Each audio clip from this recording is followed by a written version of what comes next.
Hundreds of hours were wasted on tasks like taking notes and organizing information. I needed a different way to do this, or else I felt like I was going to drown.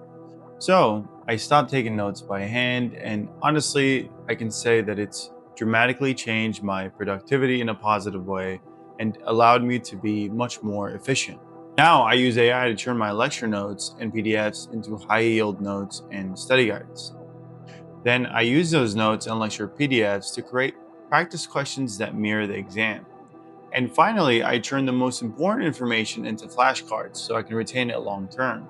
A process that used to take me 3 to 4 hours per lecture now takes around 5 minutes. And the best part is that this workflow is not limited to medical school. You can use the same process for anatomy, biochemistry, pharmacology, even the bar exam, computer science, and practically anything else you're trying to learn. As long as you have lectures, notes, textbooks, or PDFs, you can use this workflow to organize the information, test your understanding, and retain it more efficiently. This has helped me reclaim hundreds of hours and use that time much more effectively. Instead of spending most of my study sessions writing and organizing notes, I can focus more on actually understanding and retaining the information, while also having time for other things I enjoy, like making these videos today. And by the way, my name is Mohammed Al Shamari. I'm a medical student who loves making videos that help other people learn, become more productive, and hopefully avoid some of the mistakes and wasted time that I've experienced. So in this video, I'm going to show you the exact workflow I use, step by step, and how you can apply it to whatever you're trying to learn. If you feel that this video deserves a like or subscribe, go ahead and hit that like button. And if not, thank you anyway for clicking on this video. I appreciate you. Let's get started. First step is get an AI tool like Claude or ChatGPT.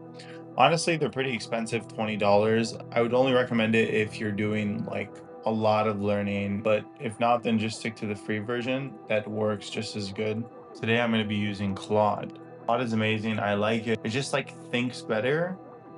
That's just my experience. Still love ChatGPT. So I'm going to pull this. The context window for Claude is very large. You can do as much slides as the context window. Claude and Chat, I've done at least 91 slides before. So they can handle a lot. They can handle textbooks too. So now we're just going to paste this here. I feel like AI is so advanced now that it can really just understand plain language. So you don't really have to have a prompt unless you want a consistent chatbot. So this step is up to you. For this task, Opus is like overburn. So I'm just going to use Sonnet. Give me some high yield, curated around lecture objectives. And now we wait. This shouldn't take too long, but we will see. Okay, perfect. So now we have the notes here. Honestly, these notes help me so much than just like reading it off the slides. It kind of helps organize the information just much more efficiently, to be honest with you. So I love this. Now the notes are very helpful because a very important step in my learning is comprehension. Understanding the material in a way that you can explain it to someone else very clearly. These notes add another layer of perspective. And for me, the way my brain works is if the notes are organized in a certain way with arrows and these little diagrams that AI systems are so good at, it really just kind of solidifies the material in a different way for me. So I'm very thankful for that. And let's move on to the second stage here. Now, for the second step, the most important step is practice questions. Now, practice questions are very important, and it really just kind of puts you in that environment, the same one you feel in test day, and it helps you kind of like understand the material in that perspective. So they are essential. So we'll use the same example, but here I'm going to write a prompt. What's so cool about this is you can literally treat it like a friend or a coworker. You can just tell it straight up what you want. For this one, I'm going to say, I want you to create me practice questions that are test like. Step one.